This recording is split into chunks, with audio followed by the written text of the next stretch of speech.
Our text today is found in the second chapter of John's Gospel, beginning with verse 1. We shall read this text progressively as we comment on it. And the third day there was a marriage in Cana of Galilee, and the mother of Jesus was there. And both Jesus was called and his disciples to the marriage. It's quite important, I think, that here in the second chapter we get some perspective on the passing of time. What does the phrase, "and the third day," mean to tell us? It has been traditional to relate this to the day when John the Baptist saw Jesus approaching in verse 29 of chapter 1.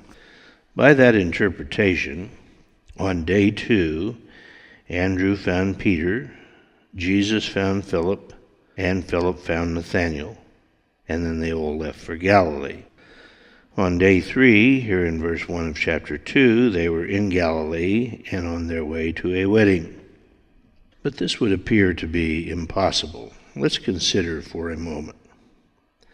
If the gathering up of Peter, Philip, and Nathanael was accomplished by noon of the second day, and if they left for Galilee immediately, they would have had to walk 4 miles an hour for 24 hours in order to get to Cana, which is between 85 and 95 miles from Bethabara, by the afternoon of the third day. This supposition is not reasonable. The country was hilly, and they were traveling in a party. It seems certain that they would have had to stop for rest and for food, and if the journey took longer than 1 day, they would likely have had to find lodging for the night.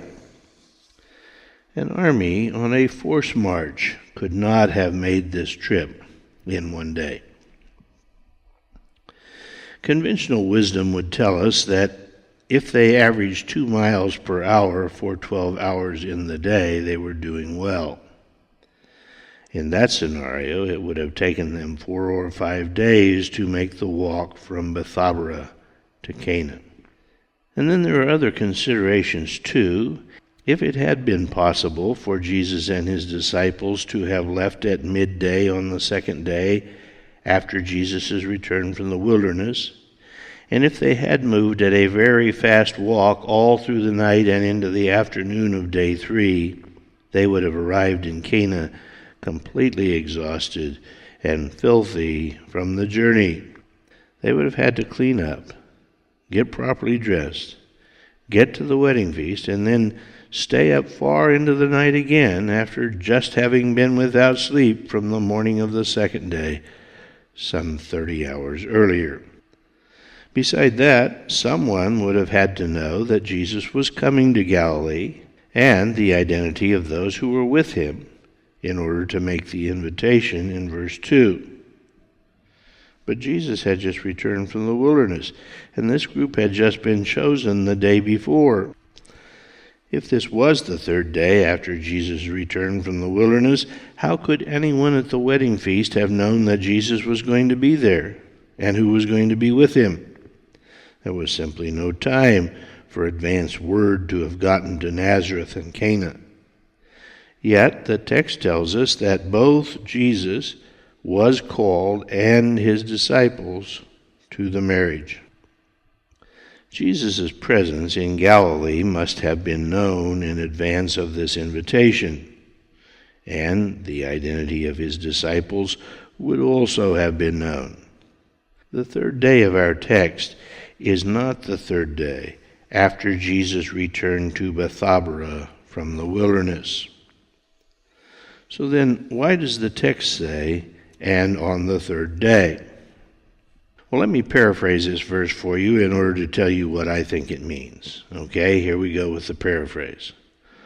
On the third day of a marriage in Cana, there was a wedding feast, and Jesus and his disciples were invited to it. Oh, I'm not going to go into the whole thing about Israelite weddings, but I will tell you that no less an authority than the renowned historian Dr. Alfred Edersheim, in his legendary book, The Life and Times of Jesus the Messiah, states that these marriage celebrations often lasted a week and sometimes 10 days. The celebratory wedding feast followed other ceremonial aspects of the marriage and could take place on the first, second, third, fourth, or even the fifth afternoon and evening of the wedding celebration. Well, that is evidently what we're being told here. The wedding feast to which Jesus and his disciples were invited was on the third day of the marriage celebration. The passage then does not tell us how long Jesus and his disciples had been in Galilee before the wedding feast. Now in verses 3 and 4, "And when they wanted wine, the mother of Jesus said unto him, They have no wine. And Jesus said unto her, Woman, what have I to do with thee? Mine hour is not yet come." Now, verse 4 has been difficult for the English-speaking church. The language is misleading, but it is possible to get the real meaning from the Authorized Version. Again, we will look closely at the words in the phrase, "Woman, what have I to do with thee?" First is the word woman. It is the Greek word gune, and it means a woman, especially a wife. It is not a formal term of indifference, just the opposite. It is a term of great endearment. It's the kind of term that a husband who really loves his wife would use to address her. It means gracious lady or dear, precious woman. It's like a man saying of a woman today, now there is a real lady. It's a title of honor and respect. It is a bit unusual for a son to use this phrase in connection with his mother, but Jesus' relationship to his mother was not only a bit unusual, but unique in all of history. He was not only her born son, but he was the God who had come into the world to save men, and she was intimately involved in that program. Jesus had a great admiration, love, and respect for Mary, his mother. He saw her as a woman of great honor, privilege, and nobility in the faith. Thus, Jesus addresses her as dear, precious woman. Next is the little word what. It is the Greek indefinite pronoun tis. Well, it's not really a question word at all, but a statement word. It means, among other things, anything whatsoever. Then there's the phrase, have I. It is one Greek word, emoi, and it means to me or of mine. Next is the word to do with. I say the word because in Greek it's only one little word. It's the word kahi, and it means, among other things, for or yet. And then finally we have the word thee. This is the Greek soi, and it means to thee or for thee. The Textus Receptus, the Greek text behind the King James Version, words it this way: Woman, what of thee and of me? We come up with this interpretation. Dear lady, anything whatsoever of mine for you as of now. He goes on to say, mine hour is not yet come. What did Jesus say to Mary, his mother? He said, dear, gracious, wonderful woman, whatever you want that is in my prerogative, I will do for you. In the future, after my time has come, after I have died as a man after the flesh, and I am resurrected, I will no longer be your son, and you will no longer be my mother. Then you will have no special privilege with me, but that time has not yet come. As of now, I'm still your son, and you are still my mother, so whatever you want If it does not conflict with my assignment, that is, if it's not contrary to my mission and purpose, I will do it for you." Evidently, this is how she understood his answer because of what follows. His mother said unto the servants, "Whatsoever he saith unto you, do it." Now in verses 6 through 8 we read, "And there were set there 6 water pots of stone, after the manner of the purifying of the Jews, containing 2 or 3 firkins apiece. Jesus saith unto them, Fill the water pots with water. And they filled them up to the brim. And he saith unto them, Draw out now, and bear unto the governor of the feast. And they bear it. How much wine, do you suppose, did Jesus make at Cana? I do not wish to become lost in this subject because it is in a sense secondary in importance, but I do want to look just a little bit at it. We know that a firkin is the equivalent of the Jewish bath. That much is simple. The next question is not so easy. How much is a bath? According to Josephus in Antiquities 8.2.9, there are 3 sizes of baths. The common Palestine or wilderness bath was equal to the Roman amphora and contained about 5.5 gallons. The so-called Sepphoris bath was equal to the Attic Commentaries and held about 8.5 gallons. Now, there was also a Jerusalem bath that was a different size still, but that's clearly not what was being used here. So in the case of the Palestine measure, the water pot held between 10.5 and 15 3/4 gallons. If it was the Sepphoris bath measure, which is the most likely since Sepphoris was only a few miles from Cana, each pot then held 17 to 25.5 gallons. Thus it appears that at the least Jesus made 63 gallons of wine, and at the most 158 gallons of wine. If one uses the smallest possible Sepphoris measure, Jesus made a little over 100 gallons of wine. Verse 7 notes that they filled them to the brim. Now, why did Jesus tell them to do that? Evidently, it was to avoid the argument that there was only a little bit of wine in one of the pots and that Jesus and his disciples may only have added a small amount of water. But remember that they were out of wine, and that's why Mary came to Jesus with the problem. When each pot was filled to the very top, there could be no doubt as to the magnitude of the miracle. Beyond that, any small amount of wine left in the pots, if the pots had been used to hold wine, would have been so diluted by water that no one would have mistaken it for wine, let alone for the best wine of the feast. These details are not in the text to impress or convince us. We are supposed to believe the Word of God by faith. They were there to remove the occasion of those who would try to distort the record. How different these noteworthy and undeniable miracles of Jesus were from the phony baloney, sleight of hand, mind manipulation, false witness of the faked miracles today.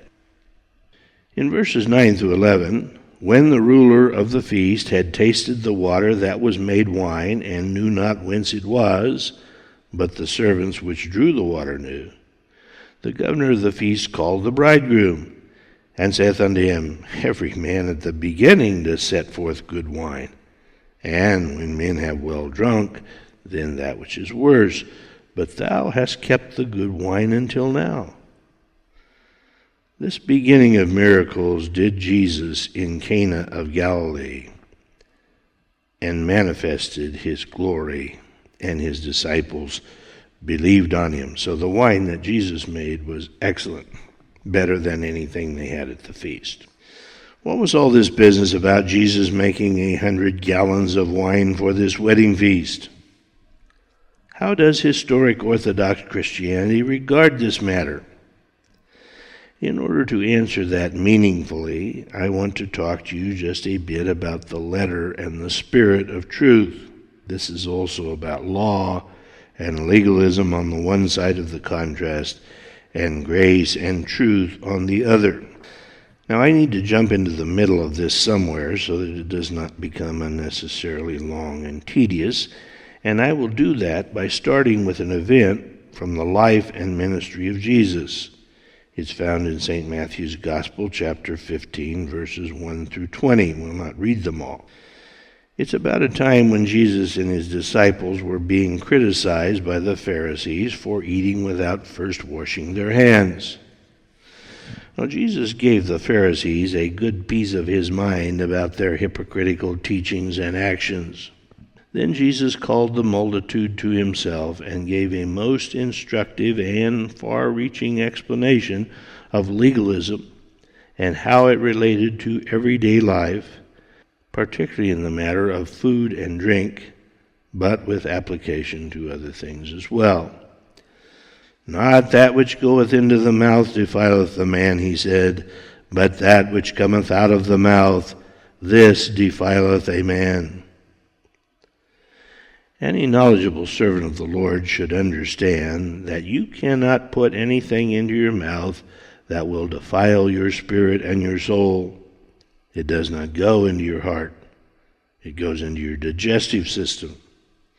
It can give you a bellyache, but it can't make a sinner of you.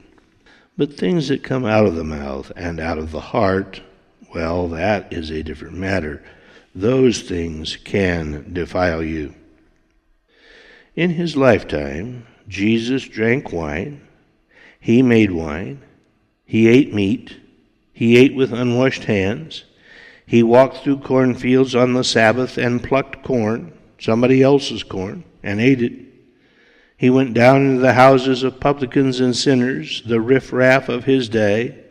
He sat at their tables, and he ate with them. He companied with single women in their homes alone. He showed physical affection for and allowed physical affection to be shown to him by a converted prostitute. And for each of these actions and reactions, he was condemned by one or more devout leaders of the religious establishment. He was called a gluttonous man and a winebibber for his eating and drinking habits. Silly and asinine comments have been made by modern-day legalists to try to evade these issues. Some commentators have said that Jesus did not drink wine, and that you could have drunk all the wine that Jesus made at this wedding feast at Cana without becoming intoxicated, since it did not go through the fermentation process and there was no alcohol in it. But these hapless and misguided observations cannot obscure the obvious. They were not calling him a winebibber for drinking grape juice. And that old ruler at the wedding feast who commented on the excellent quality of the wine that Jesus had made was not quite so naive as some modern-day preachers and theologians. In Psalm 104:15, the Bible says, "And wine that maketh glad the heart of man, and oil to make his face to shine, and bread which strengthens his heart." Nowhere in the Bible is wine drinking forbidden altogether. The Bible does not teach prohibition. It teaches temperance. Why is this? Well, we just cited Jesus' explanation. There is no evil in the jug. The evil is in the hearts of men. There is no defilement, according to Jesus, that comes out of the jug and goes into your mouth. It does not defile the man, Jesus said. The sin consists in undisciplined and excessive behavior that results in abuse.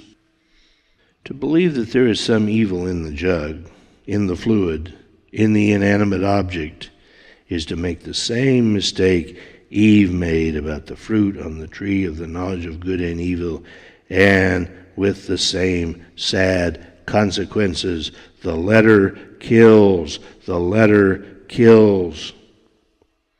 If you wish to accuse Jesus of careless, reckless, excessive, indulgent, and sinful behavior, go on and do it. But along with that misguided and wrong-headed thinking will come other acts of Phariseeism. One can only follow the letter or the spirit. He cannot follow both. To focus in upon the letter is to fail to understand what truth is all about. God created the vineyard and gave instructions as to how the fruit of the vine could be used wisely for man's physical and emotional benefit.